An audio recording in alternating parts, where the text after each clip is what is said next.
കേരളത്തിലെ ഹൈറേഞ്ച് മേഖലയിലെ ഒരു ചെറിയ പട്ടണത്തിന്റെ കിഴക്കേ കുന്നിൻ ചെരുവിലാണ് മാധവം എന്ന മഹാസൗധം സ്ഥിതി ചെയ്യുന്നത്.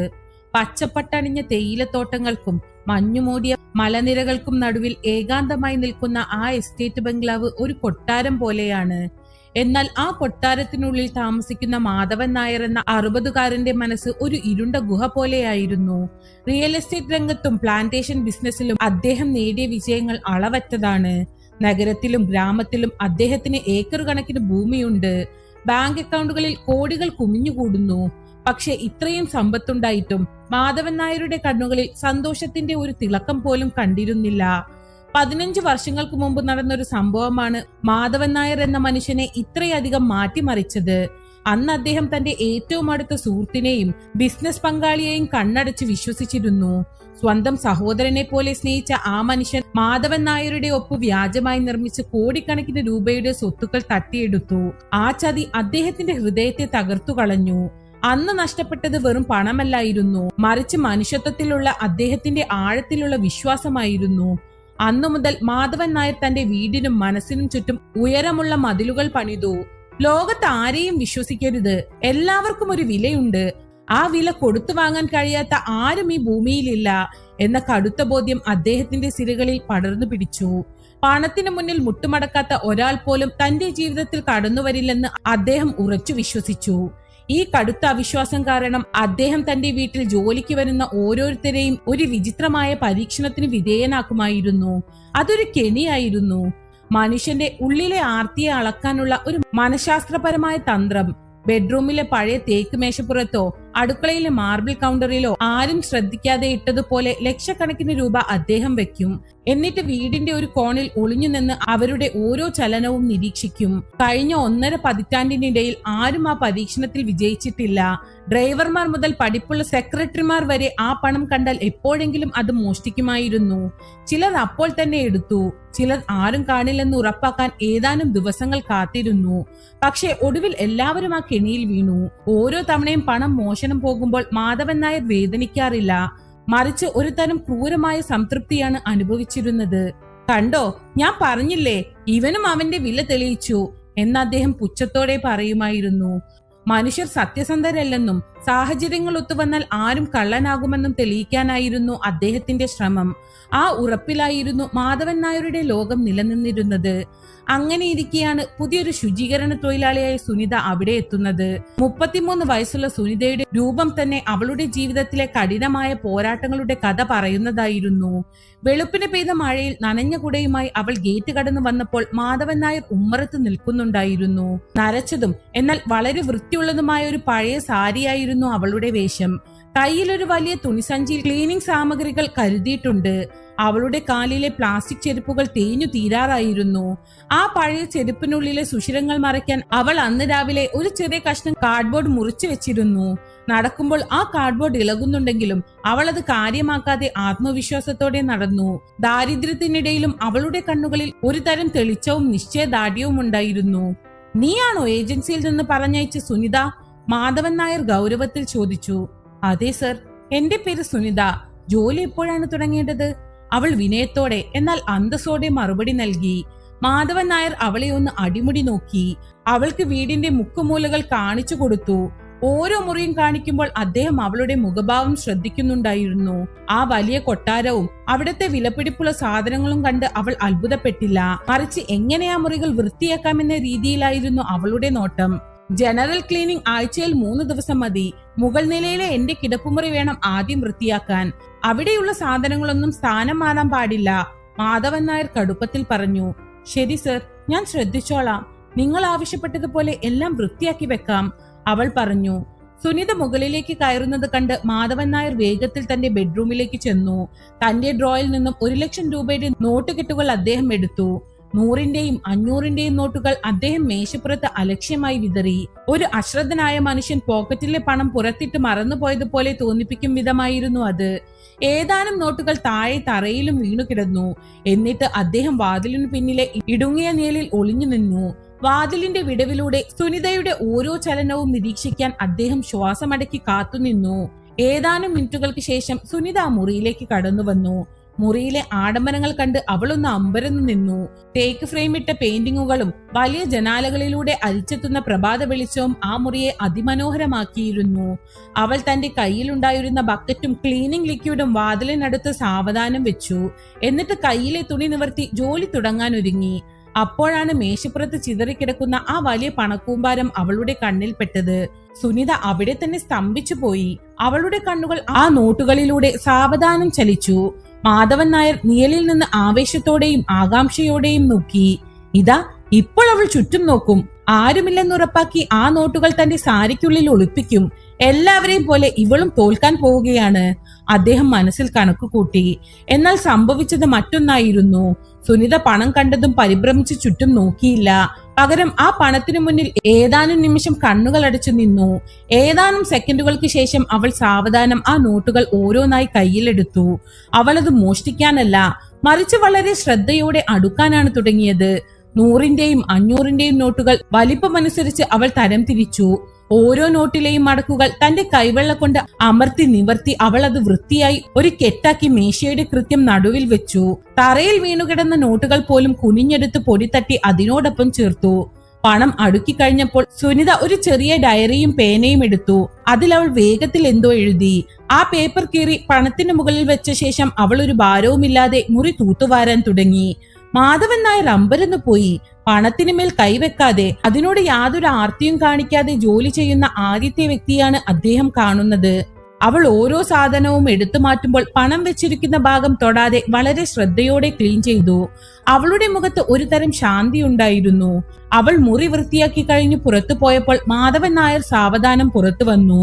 അദ്ദേഹത്തിന്റെ ഹൃദയം വേഗത്തിൽ മിടിക്കുന്നുണ്ടായിരുന്നു.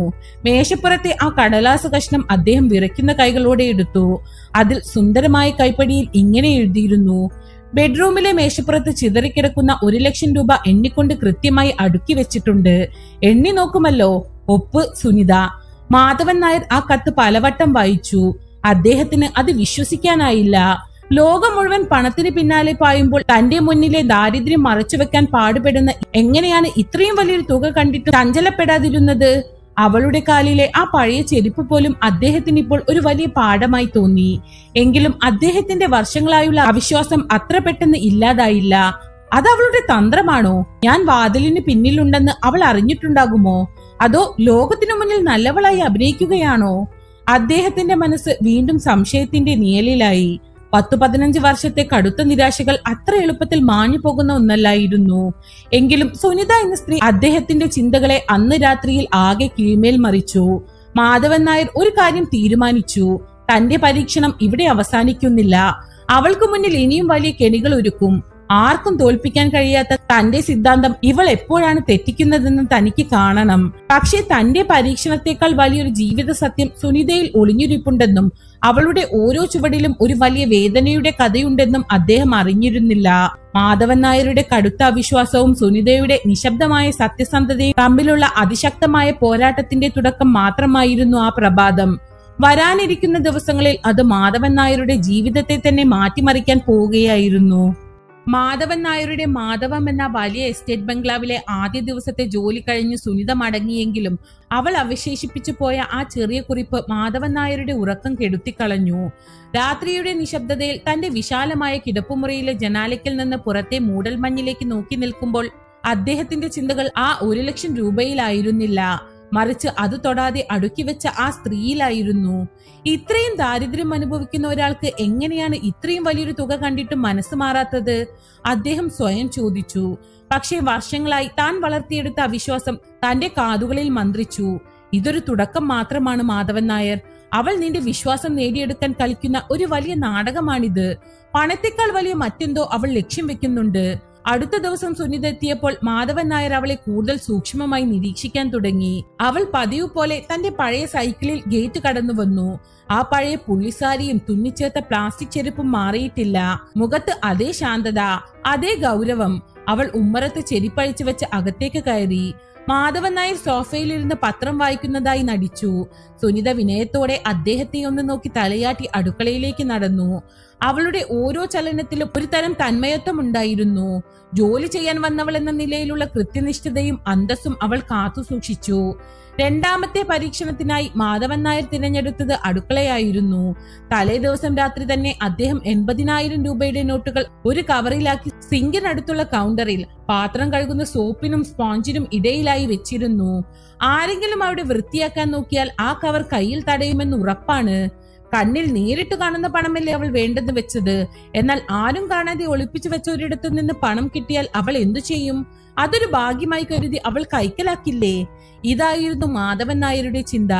മനുഷ്യർക്ക് അപ്രതീക്ഷിതമായി ലഭിക്കുന്ന പണത്തോടുള്ള ആർത്തി കൂടുമെന്ന് അദ്ദേഹം ഉറച്ചു വിശ്വസിച്ചു. അടുക്കളയുടെ ഒരു മൂലയിലുള്ള രഹസ്യ ക്യാമറയിലൂടെ അദ്ദേഹം തന്റെ ഐപാഡിൽ സുനിതയെ നിരീക്ഷിച്ചു. അവൾ ഓരോ പാത്രങ്ങളും അടുക്കി വെച്ചു. മാർബിൾ സ്ലാബുകൾ ലിക്വിഡ് ഒഴിച്ച് തുടച്ചു. സിങ്കിനടുത്തേക്ക് അവൾ എത്തിയപ്പോൾ മാധവൻ നായരുടെ ശ്വാസം നിലച്ചു. അവൾ സോപ്പെടുക്കാനായി കൈനീട്ടി. അപ്പോഴാണ് ആ പണം ഇരിക്കുന്ന വെള്ളക്കവർ അവളുടെ കയ്യിൽ തടഞ്ഞത്. അവളത് സാവധാനം പുറത്തെടുത്തു. കവർ തുറന്നു നോക്കി. അതിനുള്ളിലെ കടുപ്പമുള്ള നോട്ടുകൾ കണ്ടപ്പോൾ അവളുടെ മുഖത്ത് ഒരു നിമിഷം ഒരു വികാരം മിന്നിമറഞ്ഞു. അത് അത്ഭുതമായിരുന്നില്ല, മറിച്ചൊരു തരം ആഴത്തിലുള്ള സങ്കടമായിരുന്നു. അവൾ ആ പണത്തെ നോക്കി ഒരു നിമിഷം കണ്ണുകൾ അടിച്ചു നിന്നു. മാധവൻ നായർ വിചാരിച്ചു, ഇതാ ഇപ്പോൾ അവൾ അത് തന്റെ അരയിൽ തിരുകും, ആരും കാണില്ലെന്ന് അവൾക്ക് ഉറപ്പാണ്. പക്ഷെ സുനിത ചെയ്തത് മാധവൻ നായരെ വീണ്ടും അമ്പരിപ്പിച്ചു. അവൾ ആ കവർ അവിടെ തന്നെ വെച്ചു. ആ ഭാഗം മുഴുവൻ വൃത്തിയാക്കി കഴിഞ്ഞപ്പോൾ അവൾ ആ കവർ എടുത്ത് അതിന്റെ പുറത്ത് തന്റെ കയ്യിലുണ്ടായിരുന്ന സെല്ലോ ടേപ്പ് ഉപയോഗിച്ച് ഒരു ചെറിയ കടലാസ് ഒട്ടിച്ചു. അതിൽ അവൾ എഴുതി, അടുക്കളയിൽ സിങ്കിനടുത്ത് കണ്ട 80,000 രൂപ നനയാതിരിക്കാൻ പ്ലാസ്റ്റിക് കവറിലാക്കി മാറ്റി വെച്ചിട്ടുണ്ട്. അവൾ ജോലി തുടർന്നു. ഒരു തുള്ളി വെള്ളം പോലും ആ കവറിൽ വീഴാതെ അവൾ അത്രയും ശ്രദ്ധയോടെയാണ് ആ പ്രദേശം വൃത്തിയാക്കിയത്. അന്ന് വൈകുന്നേരം സുനിത പോയി കഴിഞ്ഞപ്പോൾ മാധവൻ നായർ ആ പണമെടുത്ത് തന്റെ ഓഫീസിലെത്തി.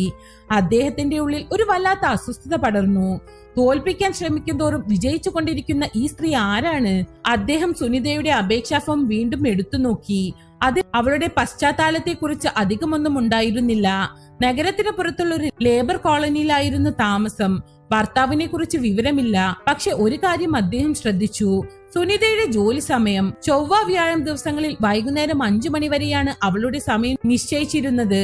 എന്നാൽ കഴിഞ്ഞ 2 ആഴ്ചയായി അവൾ കൃത്യം 4 മണി ജോലി നിർത്തി ഇറങ്ങുന്നു. ആരോടും അനുവാദം ചോദിക്കാതെ അവൾ എന്തിനാണ് ഇങ്ങനെ ധൃതിപ്പെട്ടു പോകുന്നത്? മാധവൻ നായരുടെ ഉള്ളിലെ പഴയ സംശയം വീണ്ടും ഉണർന്നു. സത്യസന്ധത ഒരു മുഖംമൂടി മാത്രമാണോ? പണം മോഷ്ടിക്കാത്തവൾ സമയം മോഷ്ടിക്കുകയാണോ? അതോ അവൾക്ക് മറ്റെന്തെങ്കിലും രഹസ്യ ഇടപാടുകളുണ്ടോ? തന്റെ സിദ്ധാന്തം തെറ്റാണെന്ന് സമ്മതിക്കാൻ അദ്ദേഹത്തിന്റെ അഹങ്കാരം അനുവദിച്ചില്ല. മനുഷ്യർ ചീത്തയാണെന്ന് തെളിയിക്കാൻ എനിക്ക് കഴിയണം, അല്ലെങ്കിൽ ഇത്രയും കാലം ഞാൻ വിശ്വസിച്ചു വന്നതൊക്കെ വെറുതെയാകും, അദ്ദേഹം ഉറപ്പിച്ചു. അടുത്ത വ്യാഴാഴ്ച സുനിത പതിവ് പോലെ 4 മണിക്ക് തന്റെ സഞ്ചി കയ്യിലെടുത്ത് ഗേറ്റിന് പുറത്തേക്ക് നടന്നു. മാധവൻ നായർ തന്റെ കറുത്ത സെഡാൻ കാറുമായി അവളെ പിന്തുടരാൻ തീരുമാനിച്ചു. സുനിത വേഗത്തിൽ നടന്ന് മെയിൻ റോഡിലെത്തി. അവിടെ നിന്നൊരു കിതച്ചു വന്ന ലോക്കൽ ബസ്സിൽ അവൾ കയറി. മാധവൻ നായർ തന്റെ കാറ് ആ ബസ്സിന് പിന്നാലെ അല്പം ദൂരം പാലിച്ചുകൊണ്ട് ഓടിച്ചു. നഗരത്തിന്റെ തിരക്കുകളിൽ നിന്ന് മാറി ബസ് ഒരു വലിയ സർക്കാർ മെഡിക്കൽ കോളേജ് ആശുപത്രിയുടെ മുന്നിൽ നിന്നു. സുനിത അവിടെ ഇറങ്ങി. അവൾ നടക്കുകയല്ല, ഏതാണ്ട് ഓടുകയായിരുന്നു. അവളുടെ മുഖത്ത് ബംഗ്ലാവിൽ കാണുന്ന ആ ശാന്തതയല്ലായിരുന്നു, മറിച്ച് വല്ലാത്തൊരു വെപ്രാളവും ആകുലതയുമായിരുന്നു. മാധവൻ നായർ കാറ് പാർക്ക് ചെയ്ത് അവളെ പിന്തുടർന്നു. ആശുപത്രിയുടെ ചുവരുകൾക്ക് മരണത്തിന്റെയും വേദനയുടെയും ഗന്ധമായിരുന്നു. ലിഫ്റ്റിനായി കാത്തു നിൽക്കാതെ സുനിത പടികൾ ഓടിക്കയറി. മാധവൻ നായർ ശ്വാസം അടക്കി പിടിച്ച് പിന്നാലെ ചെന്നു. അവൾ ചെന്നെത്തിയത് പീഡിയാട്രിക് ഓങ്കോളജി അഥവാ കുട്ടികളുടെ ക്യാൻസർ വാർഡിന്റെ മുന്നിലായിരുന്നു. ആ ബോർഡ് കണ്ടപ്പോൾ മാധവൻ നായരുടെ ഹൃദയമിടിപ്പ് ഒന്ന് വർദ്ധിച്ചു. വാർഡിന്റെ ഉള്ളിലേക്ക് കയറുന്നതിന് മുമ്പ് സുനിത ഭിത്തിയിൽ ചാരി ഒന്ന് നിന്നു. തന്റെ വിയർപ്പ് തുടച്ചു. ആഴത്തിലൊന്ന് ശ്വസിച്ചു. സാരി തലപ്പ് കൊണ്ട് മുഖം തുടച്ച് ഒരു ചെറിയ പുഞ്ചിരി വരുത്താൻ അവൾ കിണഞ്ഞു പരിശ്രമിക്കുന്നത് അദ്ദേഹം കണ്ടു. തന്റെ ഉള്ളിലെ സമുദ്രം പോലുള്ള സങ്കടങ്ങൾ ആ വാർഡിന് പുറത്തുപേക്ഷിച്ചിട്ട് ഉള്ളിലുള്ള ആർക്കോ വേണ്ടി കരുത്തുറ്റവളാക്കാൻ അവൾ ശ്രമിക്കുകയായിരുന്നു. അവൾ 14-ാം നമ്പർ മുറിയിലേക്കാണ് കയറിയത്. മാധവൻ നായർ വാതിലിനടുത്തെത്തി. വാതിൽ പകുതി തുറന്നു കിടക്കുകയായിരുന്നു. ഉള്ളിലെ കാഴ്ച കണ്ട് മാധവൻ നായർ വിറച്ചുപോയി. വെളുത്ത ബെഡ്ഷീറ്റുകൾക്കിടയിൽ മരുന്നുകളുടെ ഗന്ധത്തിൽ ഒരു ചെറിയ ആൺകുട്ടി കിടക്കുന്നു. അവൻ ഏകദേശം 7 വയസ്സ് കാണും. ക്യാൻസർ മരുന്നുകളുടെ കാഠിന്യം കൊണ്ട് അവന്റെ തലയിലെ മുടി മുഴുവൻ കൊഴിഞ്ഞു പോയിരിക്കുന്നു. വിളറി വെളുത്ത മുഖം. പക്ഷെ സുനിതയെ കണ്ടപ്പോൾ അവന്റെ കണ്ണുകളിൽ ഒരു തിളക്കം വന്നു. അമ്മ വന്നോ? ആ കുട്ടി വളരെ ക്ഷീണിച്ച ശബ്ദത്തിൽ ചോദിച്ചു. അമ്മ വന്നു മോനെ. അപ്പുക്കുട്ടന് ഇന്ന് അമ്മ ഇഷ്ടപ്പെട്ട ആ മാലാഖയുടെ കഥ പറഞ്ഞു തരാം. നോക്കൂ, നിനക്ക് കളിക്കാൻ അമ്മ ഈ പാവക്കുട്ടിയെയും കൊണ്ടുവന്നിട്ടുണ്ട്. സുനിത അവന്റെ കൈകൾ ചേർത്ത് പിടിച്ചു. അവളുടെ ശബ്ദത്തിൽ സ്നേഹത്തിന്റെ ഒരു വലിയ നദി ഒഴുകുന്നുണ്ടായിരുന്നു. മാധവൻ നായർ അവിടെ തന്നെ തറഞ്ഞു നിന്നു. ലക്ഷക്കണക്കിന് രൂപ തന്റെ മുറിയിൽ ചിതറിക്കിടക്കുമ്പോഴും തന്റെ ഏകമകൻ മരണത്തോട് പൊരുതുകയാണെന്ന് അറിഞ്ഞിട്ടും അവൾ ഒരു രൂപ പോലും മോഷ്ടിച്ചില്ല. ആ പണമുണ്ടായിരുന്നെങ്കിൽ അവൾക്ക് അവന്റെ ചികിത്സ എളുപ്പമാക്കാമായിരുന്നു. പക്ഷേ സത്യസന്ധത അവളുടെ രക്തത്തിൽ അലിഞ്ഞു ചേർന്ന ഒന്നായിരുന്നു. ആ നിമിഷം മാധവൻ നായർക്ക് തന്റെ കോടികളോട് വല്ലാത്തൊരു പുച്ഛം തോന്നി. പണമില്ലാതെയും ഇത്രയും വലിയ അന്തസ് ഉയർത്തിപ്പിടിക്കുന്ന ഈ സ്ത്രീക്ക് മുന്നിൽ താൻ എത്രയോ നിസ്സാരനാണ്. അപ്പോഴാണ് ഒരു നഴ്സ് അങ്ങോട്ട് വന്നത്. അവർ സുനിതയോട് പറയുന്നത് മാധവൻ നായർ കേട്ടു. സുനിത, അടുത്ത കീമോതെറാപ്പിയുടെ പണം നാളെ ഉച്ചയ്ക്ക് മുമ്പ് അടയ്ക്കണം. ഹോസ്പിറ്റൽ മാനേജ്മെന്റ് ഇനി സമയം നീട്ടിത്തരില്ലെന്ന് പറഞ്ഞിട്ടുണ്ട്. പണം കിട്ടിയില്ലെങ്കിൽ ചികിത്സ തടസ്സപ്പെടും. സുനിത മറുപടിയൊന്നും പറഞ്ഞില്ല. അവൾ മകന്റെ നെറ്റിയിൽ തലോടി. അവളുടെ കണ്ണുകളിൽ നിന്ന് ഒരു തുള്ളി കണ്ണുനീർ അവന്റെ കയ്യിൽ വീണു. അവൾ അത് അവൻ കാണാതെ വേഗത്തിൽ തുടച്ചു മാറ്റി. മാധവൻ നായർക്ക് അവിടെ കൂടുതൽ നിൽക്കാൻ കഴിഞ്ഞില്ല. അദ്ദേഹം വേഗത്തിൽ ആശുപത്രിക്ക് പുറത്തേക്ക് നടന്നു. തന്റെ കാറിലിരുന്ന് അദ്ദേഹം സ്റ്റിയറിംഗിൽ തലചായ്ച്ചു. വർഷങ്ങളായി താൻ വിശ്വസിച്ചു പോന്ന എല്ലാവർക്കും ഒരു വിലയുണ്ടെന്ന സിദ്ധാന്തം ഇതാ ഒരു പാവപ്പെട്ട സ്ത്രീയുടെ സത്യസന്ധതയ്ക്ക് മുന്നിൽ തകർന്നു തരിപ്പണമായിരിക്കുന്നു. താൻ ഇത്രയും കാലം സുനിതയെ പരീക്ഷിക്കുകയായിരുന്നില്ല, മറിച്ച് തന്റെ ഉള്ളിലെ പാപങ്ങളെ അളക്കുകയായിരുന്നു എന്ന് അദ്ദേഹം തിരിച്ചറിഞ്ഞു. സുനിതയുടെ നിശബ്ദതയ്ക്ക് പിന്നിൽ ഒരു വലിയ അഗ്നിപർവ്വതമുണ്ടായിരുന്നു. അവളുടെ ഓരോ പകർപ്പും മാധവൻ നായരുടെ ഉള്ളിലെ കല്ലിച്ച ഹൃദയത്തെ അലിയിച്ചു കളഞ്ഞു. ആ രാത്രി മാധവൻ നായർ ഒരു പുതിയ മനുഷ്യനായി മാറി. അവളുടെ ഓരോ പകർപ്പും മാധവൻ നായരുടെ ഉള്ളിലെ കല്ലിച്ച ഹൃദയത്തെ അലിയിച്ചു കളഞ്ഞു. അപ്പോയിനെയും സുനിതയെയും രക്ഷിക്കാൻ താൻ എന്തു ചെയ്യണമെന്ന വലിയൊരു തീരുമാനം അദ്ദേഹം അപ്പോൾ തന്നെ എടുത്തു കഴിഞ്ഞിരുന്നു. ആശുപത്രിയിലെ ആ ഇടുങ്ങിയ വാർഡിൽ കണ്ട കാഴ്ച മാധവൻ നായരുടെ ഉറക്കം കെടുത്തിക്കളഞ്ഞു. രാത്രിയുടെ അന്ത്യയാമങ്ങളിൽ തന്റെ വിശാലമായ എസ്റ്റേറ്റ് ബംഗ്ലാവിന്റെ വരാന്തയിൽ ഇരിക്കുമ്പോൾ ചുറ്റുമുള്ള നിശബ്ദത അദ്ദേഹത്തെ ശ്വാസം മുട്ടിക്കുന്നത് പോലെ തോന്നി. ജനാലയ്ക്കൽ തൂങ്ങിക്കിടക്കുന്ന വിലപിടിപ്പുള്ള കർട്ടനുകളും ചുവരിലെ വിദേശ നിർമ്മിത ചിത്രങ്ങളും തറയിലെ ഇറ്റാലിയൻ മാർബിളും എല്ലാം അദ്ദേഹത്തിന് ഇപ്പോൾ അർത്ഥശൂന്യമായി തോന്നി. 1,00,000 രൂപയും 80,000 രൂപയും അദ്ദേഹം സുനിതയുടെ മുന്നിൽ ഒരു കെണിയായി വെച്ചു. എന്നാൽ തന്റെ മകൻ മരണത്തോട് മല്ലിടുമ്പോഴും ആ പണം കൊണ്ട് അവന്റെ ജീവൻ രക്ഷിക്കാമായിരുന്നു എന്നറിഞ്ഞിട്ടും അവൾ ഒരു നോട്ടിൽ പോലും തൊട്ടില്ല. ഞാൻ എത്ര ക്രൂരനാണ്, മാധവൻ നായർ സ്വയം മന്ത്രിച്ചു. 15 വർഷമായി താൻ കാത്തു സൂക്ഷിച്ച ആ കടുത്ത അവിശ്വാസത്തിന്റെ മതിൽക്കെട്ടുകൾ ഇപ്പോൾ തകർന്നു തരിപ്പണമായിരിക്കുന്നു. മനുഷ്യർ ആർത്തിപ്പണ്ടാരങ്ങളാണെന്നും എല്ലാവർക്കും ഒരു വിലയുണ്ടെന്നും വിശ്വസിച്ച താനാണ് യഥാർത്ഥത്തിൽ തോറ്റുപോയത്. സുനിതയുടെ സത്യസന്ധതയ്ക്ക് മുന്നിൽ തന്റെ കോടികൾ വെറും കടലാസ കഷ്ണങ്ങൾ മാത്രമാണെന്ന് അദ്ദേഹം തിരിച്ചറിഞ്ഞു. അവളുടെ ആ പഴയ ചെരിപ്പും കാർഡ്ബോർഡ് കഷ്ണം വെച്ച് മറച്ച ആ സുഷിരവും അദ്ദേഹത്തിന്റെ മനസ്സിനെ വല്ലാതെ വേദനിപ്പിച്ചു. പണമില്ലാത്തവനല്ല, മറിച്ച് മനസ്സിന് നന്മയില്ലാത്തവനാണ് ദരിദ്രനെന്ന് അദ്ദേഹം അന്ന് രാത്രി പഠിച്ചു. അടുത്ത ചൊവ്വാഴ്ച സുനിത ജോലിക്കെത്തിയപ്പോൾ മാധവൻ നായർ ഉമ്മറത്ത് തന്നെ അവളെ കാത്തു നിൽക്കുന്നുണ്ടായിരുന്നു. അവൾ പതിവ് പോലെ തന്റെ തല താഴ്ത്തി വിനയത്തോടെ അകത്തേക്ക് കയറാൻ ശ്രമിച്ചു.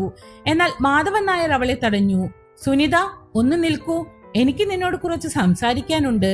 അദ്ദേഹത്തിന്റെ ശബ്ദത്തിൽ പഴയ ഗൗരവമില്ലായിരുന്നു, പകരം വല്ലാത്തൊരു വിറയലും ആർദ്രതയും ഉണ്ടായിരുന്നു. സുനിത ഒന്ന് അമ്പരന്നു. എന്തെങ്കിലും തെറ്റ് പറ്റിയോ സർ? ഞാൻ മുറികളെല്ലാം വൃത്തിയാക്കിയിരുന്നു, അവൾ ഭയത്തോടെ ചോദിച്ചു. അതല്ല സുനിത, നീ അകത്തേക്ക് വരൂ, നമുക്ക് ഓഫീസിലിരുന്ന് സംസാരിക്കാം. അദ്ദേഹം അവളെ തന്റെ സ്വകാര്യ ഓഫീസിലേക്ക് ക്ഷണിച്ചു. വിലപിടിപ്പുള്ള തുകൽ കസേരയിൽ ഇരിക്കാൻ അദ്ദേഹം അവളോട് പറഞ്ഞു. സുനിത മടിച്ചു നിന്നു. താനൊരു സാധാരണ ക്ലീനിംഗ് തൊഴിലാളിയാണെന്നും സാറിന്റെ കൂടെ ഇരിക്കാൻ തനിക്ക് അർഹതയില്ലെന്നും അവൾ കരുതി.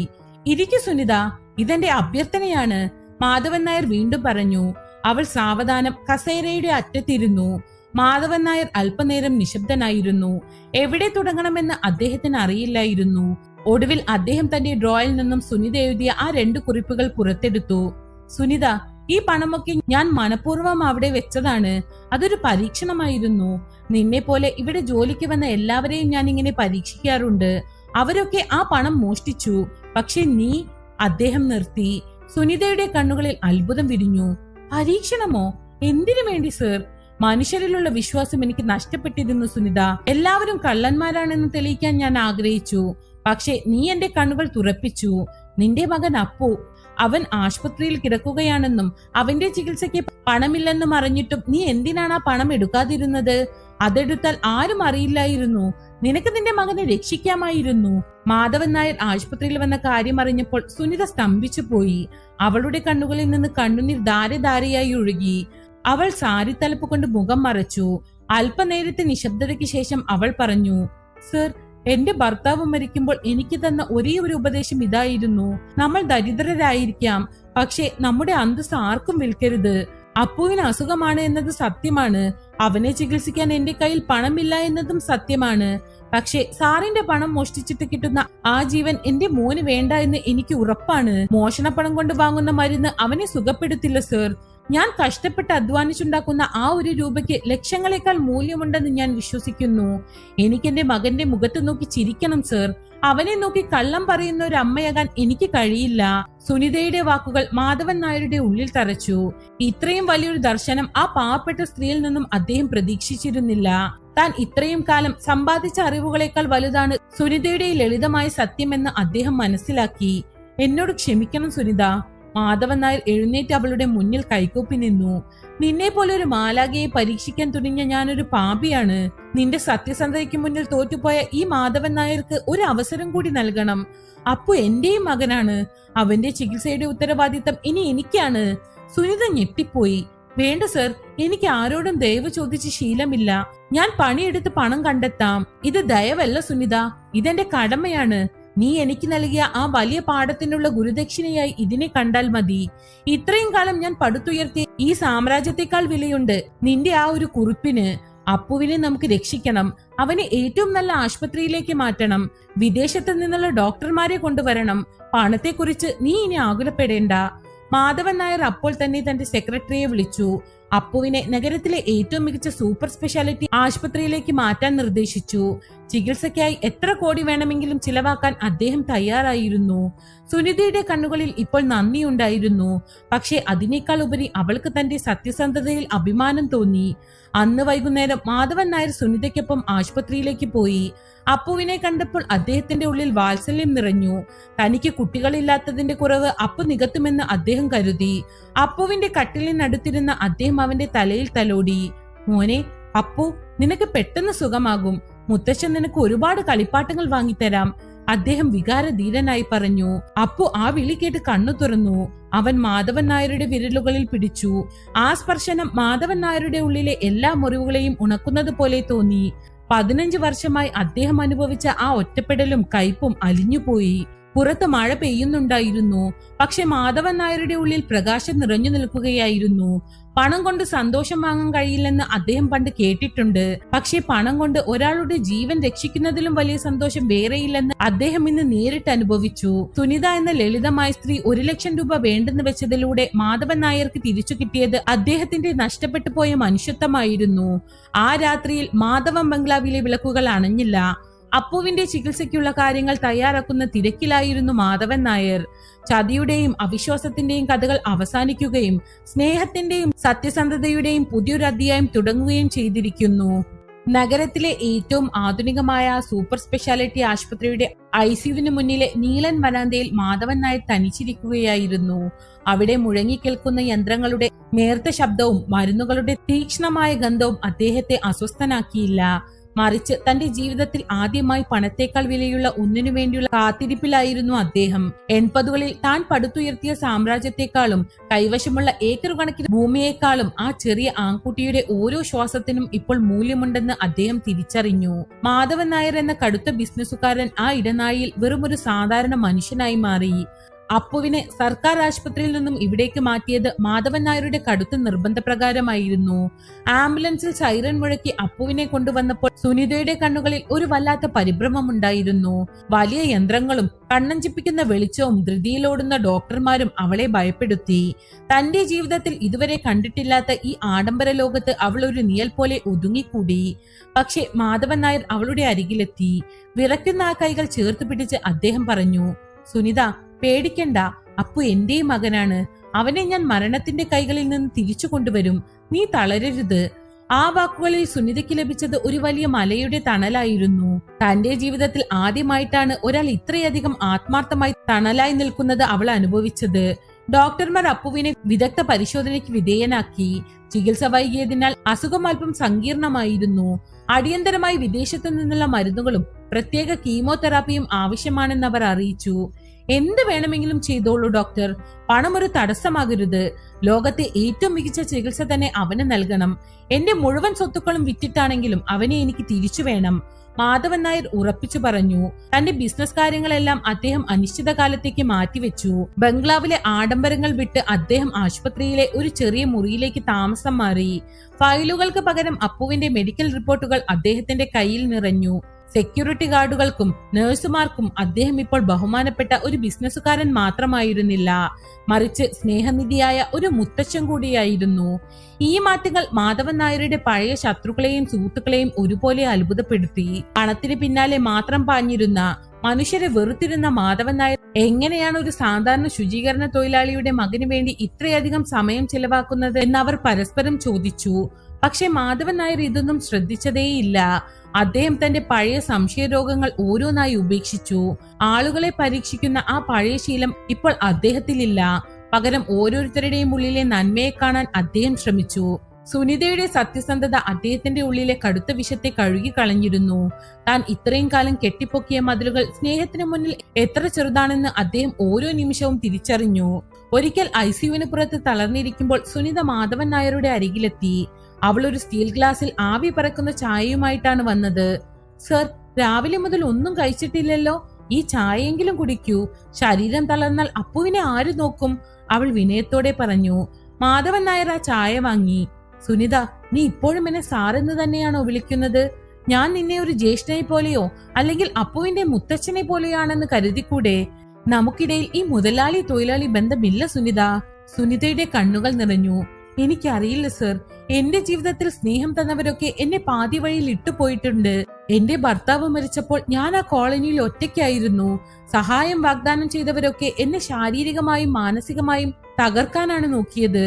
പണമുള്ളവരൊക്കെ ക്രൂരന്മാരാണെന്ന് ഞാൻ വിശ്വസിച്ചു. പക്ഷെ നിങ്ങൾ എന്തിനാണ് ഇത്രയൊക്കെ ചെയ്യുന്നത്? ഞാൻ വെറും ഒരു ക്ലീനിങ് തൊഴിലാളിയല്ലേ? മാധവൻ നായർ ചായ കുടിച്ചുകൊണ്ട് ആശുപത്രിയുടെ ജനാലയുടെ പുറത്തെ തിരക്കുകളിലേക്ക് നോക്കി. സുനിത, നീ എന്റെ മുന്നിൽ 1 ലക്ഷം രൂപ അടുക്കി വെച്ച ആ നിമിഷം ഓർക്കുന്നുണ്ടോ? അന്ന് നീ ആ പണം മോഷ്ടിച്ചിരുന്നുവെങ്കിൽ എനിക്ക് വലിയ സന്തോഷമാകുമായിരുന്നു. കാരണം മനുഷ്യരെല്ലാവരും ആർത്തിയുള്ളവരാണെന്ന എന്റെ സിദ്ധാന്തം അന്ന് ജയിക്കുമായിരുന്നു. നിന്നെ തോൽപ്പിക്കാൻ ശ്രമിച്ച ഞാൻ യഥാർത്ഥത്തിൽ തോറ്റുപോയി. ആ തോൽവിയിലാണ് ഞാൻ എന്റെ ജീവിതത്തിലെ ഏറ്റവും വലിയ സത്യം കണ്ടെത്തിയത്. പണം കൊണ്ട് ആരെയും കീഴ്പ്പെടുത്താമെന്ന് കരുതിയ എനിക്ക് മുന്നിൽ നീ നിന്റെ ആത്മാഭിമാനത്തോടെ നിന്നു. നിന്റെ ആ അന്തസ്സാണ് എന്നെ മാറ്റിയത്. ഈ പണമൊക്കെ ഞാൻ എന്തിനാണ് സമ്പാദിച്ചതെന്ന് എനിക്കിപ്പോൾ മനസ്സിലാകുന്നു. അപ്പുവിനെ പോലെയുള്ള കുഞ്ഞുങ്ങളെയും നിന്നെ പോലെയുള്ള പാവപ്പെട്ടവരെയും സഹായിക്കാനാണ് ദൈവം എന്നെ ഏൽപ്പിച്ചത്. അന്ന് വൈകുന്നേരം അപ്പുവിന്റെ ആരോഗ്യനിലയിൽ വലിയ പുരോഗതി കണ്ടു. അവൻ ബോധം തിരിച്ചു കിട്ടി സാവധാനം കണ്ണുകൾ തുറന്നു. ഐസിയുവിന്റെ ഗ്ലാസ് വാതിലിനപ്പുറം നിന്ന് മാധവൻ നായർ അവനെ നോക്കി കൈവീശി. അപ്പു അത് തിരിച്ചറിഞ്ഞു. മരുന്നുകളുടെ ക്ഷീണത്തിനിടയിലും അവനൊരു ചെറിയ പുഞ്ചിരി നൽകി. ആ പുഞ്ചിരി കാണാൻ മാധവൻ നായർ തന്റെ ജീവിതത്തിലെ എല്ലാ സമ്പാദ്യവും നൽകാൻ തയ്യാറായിരുന്നു. ലോകത്തെ ഏറ്റവും വലിയ ബിസിനസ് ഡീലുകൾ ലഭിക്കുന്ന സംതൃപ്തിയേക്കാൾ വലിയൊരു സന്തോഷം ആ കുഞ്ഞിന്റെ മുഖത്തെ തെളിച്ചത്തിൽ അദ്ദേഹം കണ്ടെത്തി. അദ്ദേഹത്തിന്റെ ഉള്ളിലെ കല്ലിച്ച ഹൃദയം ഒരു മഞ്ഞുതുള്ളി പോലെ ഉരുകിത്തീർന്നു. അപ്പുവിന്റെ ചികിത്സ തുടരുന്നതിനിടയിൽ മാധവൻ നായർ സുനിതയ്ക്ക് വേണ്ടി മറ്റൊരു വലിയ കാര്യം കൂടി ചെയ്തു. അദ്ദേഹം തന്റെ എസ്റ്റേറ്റിലെ ഒരു മനോഹരമായ ചെറിയ വീട് സുനിതയുടെയും അപ്പുവിന്റെയും പേരിൽ നിയമപരമായി എഴുതിവെച്ചു. സുനിത, അപ്പുവിന് ആശുപത്രിയിൽ നിന്നിറങ്ങിയാൽ നല്ലൊരു അന്തരീക്ഷം വേണം. ഇനി നിങ്ങൾ പഴയ കോളനിയിലെ ഇടുങ്ങിയ മുറിയിലേക്ക് പോകേണ്ടതില്ല. എന്റെ എസ്റ്റേറ്റിന്റെ ഏറ്റവും ഭംഗിയുള്ള ഭാഗത്ത് നിങ്ങൾ താമസിക്കണം. അവിടെ അപ്പുവിന് ഓടിക്കളിക്കാൻ തോട്ടങ്ങളുണ്ട്, ശുദ്ധവായുണ്ട്. അദ്ദേഹം ആധാരത്തിന്റെ രേഖകൾ അവൾക്ക് നൽകി. സുനിത അത് വിശ്വസിക്കാനാകാതെ നിന്നു. അവളുടെ കൈകൾ വിറച്ചു. വേണ്ട സർ, ഇത് ഒരുപാട് കൂടുതലാണ്. എനിക്ക് അർഹതയില്ലാത്തതൊന്നും എനിക്ക് വേണ്ട. ജോലി ചെയ്ത് ജീവിക്കാനാണ് എനിക്കിഷ്ടം. ഇത് അർഹതയുടെ പ്രശ്നമല്ല സുനിത, ഇത് കുടുംബത്തിന്റെ കാര്യമാണ്. നീ എനിക്ക് നൽകിയ ആ ഒരു കുറിപ്പിന് പകരമായി ഈ ലോകം മുഴുവൻ തന്നാലും മതിയാകില്ല. പണം നഷ്ടപ്പെട്ടാൽ എനിക്കത് അധ്വാനിച്ച് തിരിച്ചു പിടിക്കാം. പക്ഷെ സത്യസന്ധതയും മനുഷ്യത്വവും നഷ്ടപ്പെട്ടാൽ അത് ഒരിക്കലും തിരിച്ചു കിട്ടില്ല. നീ എനിക്ക് എന്റെ നഷ്ടപ്പെട്ട മനുഷ്യത്വം തിരിച്ചു നൽകി. ഇത് എന്റെ ഭാഗത്തു നിന്നുള്ള ഒരു ചെറിയ നന്ദി പ്രകടനം മാത്രമാണ്. മാധവൻ നായർ വികാരധീരനായി പറഞ്ഞു. സുനിതയുടെ മറുപടി ഒരു തുള്ളി കണ്ണുനീരിൽ ഒതുങ്ങി. ആശുപത്രിയിലെ ദിവസങ്ങൾ കടന്നുപോയി. മാധവൻ നായർ തന്റെ ബംഗ്ലാവിലെ ഓരോ ജോലിക്കാരെയും നേരിട്ട് വിളിച്ചു വരുത്തി. അദ്ദേഹം അവർക്ക് മാന്യമായ ശമ്പളം കൂട്ടി നൽകി. അവരോട് സ്നേഹത്തോടെയും കരുണയോടെയും സംസാരിച്ചു. പഴയതുപോലെ ആരെയും പരീക്ഷിക്കാനോ ചാരക്കണ്ണുകളുമായി നിരീക്ഷിക്കാനോ അദ്ദേഹം മുതിർന്നില്ല. നമ്മൾ മറ്റുള്ളവരെ വിശ്വസിച്ചാൽ മാത്രമേ അവർക്ക് നമ്മളിലും വിശ്വാസമുണ്ടാകൂ എന്ന് അദ്ദേഹം തന്റെ ഓരോ ജോലിക്കാരോടും പറഞ്ഞു. അതോടെ ആ ബംഗ്ലാവിലെ ഭയത്തിന്റെ അന്തരീക്ഷം മാറി സ്നേഹത്തിന്റെ കാറ്റ് വീശാൻ തുടങ്ങി. അപ്പുവിന്റെ തലയിൽ മുടി സാവധാനം വളർന്നു തുടങ്ങി. അവന്റെ വിളറി വെളുത്ത കവളുകളിൽ വീണ്ടും ചുവപ്പ് പടർന്നു. അവൻ മാധവൻ നായരെ മുത്തച്ഛ എന്ന് വിളിക്കാൻ തുടങ്ങി. ആ വിളി കേൾക്കുമ്പോൾ മാധവൻ നായരുടെ ഉള്ളിൽ 1000 വസന്തങ്ങൾ വിരിയുന്നത് പോലെ തോന്നുമായിരുന്നു. തന്റെ ജീവിതത്തിന്റെ സായാഹ്നത്തിൽ തനിക്കൊരു കൊച്ചുമകനെ ലഭിച്ചതിൽ അദ്ദേഹം ഓരോ നിമിഷവും ദൈവത്തോട് നന്ദി പറഞ്ഞു. സ്നേഹം കൊടുക്കുമ്പോൾ ലഭിക്കുന്ന ആത്മസംതൃപ്തി പണം നൽകുന്ന അഹങ്കാരത്തെക്കാൾ എത്രയോ മുകളിലാണെന്ന് അദ്ദേഹം തിരിച്ചറിഞ്ഞു. ഒടുവിൽ അപ്പുവിനെ ഡിസ്ചാർജ് ചെയ്യുന്ന ആ ശുഭദിനം എത്തി. മാധവൻ നായർ നേരിട്ട് വന്ന് അവരെ എടുത്തുയർത്തി. ആശുപത്രിയിലെ നഴ്സുമാരും ഡോക്ടർമാരും ആ അസാധാരണമായ ബന്ധത്തിന് സാക്ഷ്യം വഹിച്ചു. അപ്പു മാധവൻ നായരുടെ കൈകളിൽ ഇരുന്നാണ് പുറത്തേക്ക് വന്നത്. സുനിത അവരുടെ പിന്നാലെ നടന്നു. ആ പഴയ ക്ലീനിംഗ് തൊഴിലാളിയല്ലായിരുന്നു അവൾ ഇപ്പോൾ. അന്തസ്സും ആത്മാഭിമാനവും കണ്ണുകളിൽ തിളങ്ങുന്ന, മകന്റെ ജീവൻ തിരിച്ചു കിട്ടിയ സന്തോഷമുള്ള ഒരു ധീരയായ അമ്മയായിരുന്നു. കാറിലേക്ക് കയറുമ്പോൾ മാധവൻ നായർ ആശുപത്രിയുടെ ആ വലിയ കെട്ടിടത്തിലേക്ക് ഒന്ന് തിരിഞ്ഞു നോക്കി. ഇവിടെയാണ് മാധവൻ നായർ എന്ന ക്രൂരനായ ബിസിനസ്സുകാരൻ മരിച്ചത്. ഇവിടെയാണ് ഒരു സാധാരണ മനുഷ്യൻ ജനിച്ചത് എന്ന് അദ്ദേഹം സ്വയം മന്ത്രിച്ചു. ആകാശം മനോഹരമായി തെളിഞ്ഞു നിന്നിരുന്നു. പക്ഷികളുടെ കിന്നാരം ചുറ്റും മുഴങ്ങി. സത്യസന്ധതയുടെയും ഇഴചേർന്ന പുതിയൊരു ജീവിതത്തിലേക്ക് അവർ ഒരുമിച്ച് യാത്ര തിരിച്ചു. മഴ കഴിഞ്ഞ് തെളിഞ്ഞ പ്രഭാതത്തിൽ മാധവം എസ്റ്റേറ്റ് ബംഗ്ലാവ് മുമ്പത്തേക്കാൾ സുന്ദരമായി കാണപ്പെട്ടു. പണ്ട് ആ വീട്ടിലെ അന്തരീക്ഷത്തിൽ ഒരു തരം ഭയവും സംശയവും നീളിച്ചിരുന്നു. എന്നാൽ ഇന്ന് ആ ചുവരുകൾക്കുള്ളിൽ കേൾക്കുന്നത് അപ്പുവിന്റെ കളിച്ചിരിയും മാധവൻ നായരുടെ വാത്സല്യവും നിറഞ്ഞ സംസാരവുമാണ്. ആശുപത്രിയിൽ നിന്ന് തിരിച്ചെത്തിയ ശേഷം അപ്പുവിന്റെ ആരോഗ്യം അതിവേഗം വീണ്ടെടുക്കപ്പെട്ടു. എസ്റ്റേറ്റിലെ കുന്നിൻ ചെരുവിലുള്ള ചെറിയ വീട്ടിൽ സുനിതയും അപ്പുവും താമസം തുടങ്ങി. മുമ്പ് ആ വീട്ടിൽ താമസിച്ചിരുന്നവർക്ക് ലഭിക്കാത്ത പരിഗണനയും സ്നേഹവുമാണ് മാധവൻ നായർ അവർക്ക് നൽകിയത്. മാധവൻ നായരുടെ ജീവിതശൈലിയിൽ വന്ന മാറ്റം ആ നാട്ടുകാരെ മുഴുവൻ അത്ഭുതപ്പെടുത്തി. പണ്ട് ആരെയും വിശ്വസിക്കാത്ത, പണത്തിന്റെ കണ്ണുകളിൽ മാത്രം ശ്രദ്ധിച്ചിരുന്ന ആ മനുഷ്യൻ ഇപ്പോൾ പുഞ്ചിരിയോടെ എല്ലാവരെയും അഭിവാദ്യം ചെയ്യുന്നു. രാവിലെ എസ്റ്റേറ്റിലൂടെ നടക്കുമ്പോൾ തൊഴിലാളികളുടെ വിശേഷങ്ങൾ ചോദിച്ചറിയാനും അവരുടെ പ്രശ്നങ്ങളിൽ ഇടപെടാനും അദ്ദേഹം സമയം കണ്ടെത്തി. ഒരു ദിവസം വൈകുന്നേരം സുനിതയുടെ വീട്ടിലെ ഉമ്മറത്തിരിക്കുകയായിരുന്നു മാധവൻ നായർ. സുനിത ഉണ്ടാക്കിയ നാടൻ പലഹാരങ്ങളും കട്ടൻ ചായയും ആസ്വദിച്ചു കുടിക്കുമ്പോൾ അദ്ദേഹത്തിന്റെ മുഖത്ത് വല്ലാത്തൊരു ശാന്തി ഉണ്ടായിരുന്നു. അപ്പു മുറ്റത്ത് ഒരു ചെറിയ നായ്ക്കുട്ടിയുമായി കളിക്കുകയാണ്. അവന്റെ വിളറിയ മുഖമെല്ലാം മാറി ഇപ്പോൾ നല്ല തുടുപ്പും ആരോഗ്യവും വന്നിരിക്കുന്നു. അവന്റെ മുടി സാവധാനം വളർന്നു വരുന്നു. സുനിത, നീ എസ്റ്റേറ്റിലെ കാര്യങ്ങൾ ഒന്നുകൂടി ശ്രദ്ധിക്കണം. എനിക്ക് പ്രായമായി വരികയാണ്.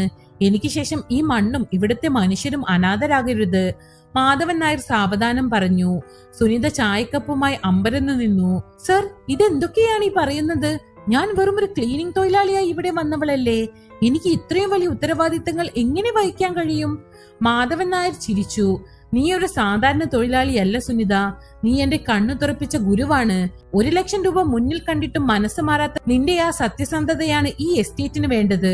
ഡിഗ്രിയുള്ള മാനേജർമാരെക്കാൾ വിശ്വാസം എനിക്ക് നിന്നിലാണ്. നിനക്ക് ഇവിടുത്തെ കാര്യങ്ങൾ ഞാൻ പഠിപ്പിച്ചു തരാം. അപ്പുവിന് നല്ല വിദ്യാഭ്യാസം നൽകണം. അവൻ വളർന്നു വലുതാകുമ്പോൾ ഇതെല്ലാം നോക്കി നടത്തണം. സുനിതയുടെ കണ്ണുകൾ നിറഞ്ഞു. ജീവിതത്തിൽ ഒരു നേരത്തെ ഭക്ഷണത്തിന് പോലും കഷ്ടപ്പെട്ട തനിക്ക് ദൈവം നൽകിയ ഏറ്റവും വലിയ അനുഗ്രഹമായിട്ടാണ് അവൾ മാധവൻ നായരെ കണ്ടത്. താൻ പണ്ട് അനുഭവിച്ച കഷ്ടപ്പാടുകൾ ഓരോന്നായി അവളുടെ മനസ്സിലൂടെ കടന്നുപോയി. ആ പഴയ കോളനിയിലെ ചോർന്നൊലിക്കുന്ന കൂരയും മകന്റെ ചികിത്സയ്ക്കായി ഓരോരുത്തരുടെയും മുന്നിൽ കൈനീട്ടി നിന്ന നിമിഷങ്ങളും അവൾ ഓർത്തു. അന്നെല്ലാം തന്റെ സത്യസന്ധത കൈവിടാതെ നിന്നതുകൊണ്ടാണ് ഇന്ന് തനിക്ക് ഈ തണൽ ലഭിച്ചതെന്ന് അവൾ തിരിച്ചറിഞ്ഞു. ദിവസങ്ങൾ കടന്നുപോയി. മാധവൻ നായർ തന്റെ ജീവിതത്തിലെ ഏറ്റവും വലിയ തീരുമാനമെടുത്തു. അദ്ദേഹം തന്റെ വിശ്വസ്തനായ വക്കീലിനെ വിളിച്ച് തന്റെ വിൽപത്രം തയ്യാറാക്കി. അദ്ദേഹത്തിന് സ്വന്തമായി മക്കളോ അടുത്ത ബന്ധുക്കളോ ഉണ്ടായിരുന്നില്ല. തന്റെ സ്വത്തുക്കളുടെ പകുതി ഭാഗം അപ്പുവിന്റെ പേരിലാക്കാൻ അദ്ദേഹം തീരുമാനിച്ചു. പണം തെറ്റായ കൈകളിൽ എത്തിയാൽ അത് വിനാശമാണ്, എന്നാൽ അത് അർഹതയുള്ളവരുടെ കൈകൾ എത്തിയാൽ അതൊരു അനുഗ്രഹമാണ്, അദ്ദേഹം വക്കീലിനോട് പറഞ്ഞു. അപ്പുവിന്റെ സ്കൂൾ പ്രവേശനം വലിയൊരു ആഘോഷമായിരുന്നു. മാധവൻ നായർ നേരിട്ട് പോയാണ് അവനെ നഗരത്തിലെ ഏറ്റവും നല്ല സ്കൂളിൽ ചേർത്തത്. അവൻ യൂണിഫോം ധരിച്ച് സ്കൂൾ ബസ്സിലേക്ക് കയറുന്നത് നോക്കി നിൽക്കുമ്പോൾ സുനിതയുടെയും മാധവൻ നായരുടെയും ഉള്ളിൽ ഒരുപോലെ വാത്സല്യം നിറഞ്ഞു. മുത്തച്ഛനും പേരക്കുട്ടിയും തമ്മിലുള്ള സുന്ദരമായ ബന്ധം കാണുന്നവർക്കെല്ലാം ഒരു വിസ്മയമായിരുന്നു. ഒരു പ്രഭാതത്തിൽ മാധവൻ നായർ തന്റെ പഴയ ഡയറി എടുത്തു. അതിൽ അദ്ദേഹം പണ്ട് എഴുതി വെച്ചിരുന്ന വരികൾ വെട്ടിക്കളഞ്ഞു. മനുഷ്യർ സ്വാർത്ഥരാണ്, ആരെയും വിശ്വസിക്കരുത് എന്ന വരികൾക്ക് മുകളിലൂടെ അദ്ദേഹം വലിയ അക്ഷരത്തിൽ ഇങ്ങനെ എഴുതി: ലോകത്ത് ഇന്നും നന്മ ബാക്കിയുണ്ട്. ആ നന്മ കണ്ടെത്താൻ നാം നമ്മുടെ കണ്ണ് തുറന്നാൽ മാത്രം മതി. സത്യസന്ധതയ്ക്ക് പകരമായി നൽകാൻ ഈ ലോകത്ത് മറ്റൊരു വിലയുമില്ല. വർഷങ്ങൾക്ക് മുമ്പ് തന്നെ ചതിച്ച സുഹൃത്തിനെ ഇപ്പോൾ അദ്ദേഹം വെറുക്കുന്നില്ല. കാരണം ആ ചതി നടന്നില്ലായിരുന്നുവെങ്കിൽ താൻ ഇത്രയും വലിയൊരു പാഠം പഠിക്കില്ലായിരുന്നു. തന്നെ ചതിച്ചവർക്ക് പണം മാത്രമേ നേടാൻ കഴിഞ്ഞുള്ളൂ. എന്നാൽ സുനിതയിലൂടെ തനിക്ക് നേടാൻ കഴിഞ്ഞത് ഒരിക്കലും നശിക്കാത്ത സമാധാനമാണ്. എസ്റ്റേറ്റിലെ തൊഴിലാളികൾക്കായി അദ്ദേഹം ഒരു പുതിയ ആശുപത്രിയും സ്കൂളും പണി കഴിപ്പിച്ചു. മാധവം എന്ന പേര് ഇന്ന് ആ നാട്ടിലെ ഓരോ പാവപ്പെട്ടവന്റെയും പ്രതീക്ഷയായി മാറി. വൈകുന്നേരങ്ങളിൽ ബംഗ്ലാവിന്റെ വരാന്തയിൽ ചായ കുടിച്ചിരിക്കുമ്പോൾ മാധവൻ നായർ ആകാശം നോക്കി ചിരിക്കും. അദ്ദേഹത്തിന് ഇപ്പോൾ മരണത്തെ പേടിയില്ല. തന്റെ കാലശേഷം തന്റെ പേരും പ്രശസ്തിയും നിലനിർത്താൻ സ്നേഹമുള്ള ഒരു കുടുംബത്തെ തനിക്ക് ലഭിച്ചുവെന്ന് അദ്ദേഹം അഭിമാനത്തോടെ ഓർത്തു. ഒരു ദിവസം രാത്രി ഉറങ്ങാൻ പോകുന്നതിന് മുമ്പ് അപ്പു മാധവൻ നായരോട് ചോദിച്ചു: മുത്തച്ഛൻ എന്തിനാണ് ഞങ്ങളെ ഇത്രയധികം സ്നേഹിക്കുന്നത്? മാധവൻ നായർ അവന്റെ നെറ്റിയിൽ മുത്തിക്കൊണ്ട് പറഞ്ഞു: മോനെ, നിന്റെ അമ്മ എനിക്ക് തന്നത് കോടികൾ കൊടുത്താലും വാങ്ങാൻ കിട്ടാത്ത ഒന്നാണ് വിശ്വാസം. ഒരു മനുഷ്യൻ മറ്റൊരു മനുഷ്യനെ വിശ്വസിക്കാൻ തുടങ്ങുമ്പോഴാണ് യഥാർത്ഥ ജീവിതം തുടങ്ങുന്നത്. നീയും വലുതാകുമ്പോൾ നിന്റെ അമ്മയെ പോലെ സത്യസന്ധനാകണം. ലോകം മുഴുവൻ നിനക്കെതിരെ നിന്നാലും നിന്റെ അന്തസ് നീ കളയരുത്. അപ്പു അത് കേട്ട് പുഞ്ചിരിയോടെ ഉറക്കത്തിലേക്ക് വഴുതി വീണു. പുറത്ത് നിലാവിൽ എസ്റ്റേറ്റിലെ മരങ്ങൾ കാറ്റിലാടുന്നുണ്ടായിരുന്നു. പ്രകൃതി പോലും ആ സുന്ദരമായ മാറ്റത്തെ ആസ്വദിക്കുന്നത് പോലെ തോന്നി. സുനിത തന്റെ മുറിയിലിരുന്ന് പ്രാർത്ഥിക്കുകയായിരുന്നു. തന്റെ ജീവിതത്തിലെ ഈ വലിയ കാരുണ്യത്തിലേക്ക് എത്തിച്ച ദൈവത്തോടും തന്നെ പരീക്ഷിച്ചെങ്കിലും ഒടുവിൽ തണലായി മാറി മാധവൻ നായരോടും അവൾക്ക് അളവറ്റ നന്ദിയുണ്ടായിരുന്നു. മാധവൻ നായരുടെ ബംഗ്ലാവിലെ പഴയ തേക്ക് മേശപ്പുറത്ത് ഇപ്പോൾ പണമല്ല ഇരിക്കുന്നത്. പകരം അപ്പുവും സുനിതയും മാധവൻ നായരും ചേർന്ന് നിൽക്കുന്ന ഒരു മനോഹരമായ ഫോട്ടോയാണ്. ആ ചില്ലിട്ട ഫോട്ടോയിലേക്ക് നോക്കുമ്പോൾ ആർക്കും മനസ്സിലാകും സത്യസന്ധതയും സ്നേഹവുമാണ് ഈ ലോകത്തെ ഏറ്റവും വലിയ സമ്പത്തെന്ന്. മാധവൻ നായർ എന്ന മനുഷ്യന്റെ പരീക്ഷണം അവസാനിച്ചത് ഒരാളെ കള്ളനാക്കി പിടിക്കാനല്ലായിരുന്നു, മറിച്ച് തന്റെ ഉള്ളിലെ നന്മയെ തിരിച്ചു പിടിക്കാനായിരുന്നു. സുനിത എന്ന ലളിതമായ സ്ത്രീ 1 ലക്ഷം രൂപ ഉപേക്ഷിച്ചതിലൂടെ മാധവൻ നായർക്ക് ലഭിച്ചത് ഒരു പുതിയ ജീവിതമായിരുന്നു. പരീക്ഷണങ്ങൾ അവസാനിച്ചു. ഇപ്പോൾ അവിടെ പ്രകാശിക്കുന്നത് സ്നേഹത്തിന്റെ അനന്തമായ കിരണങ്ങൾ മാത്രമാണ്.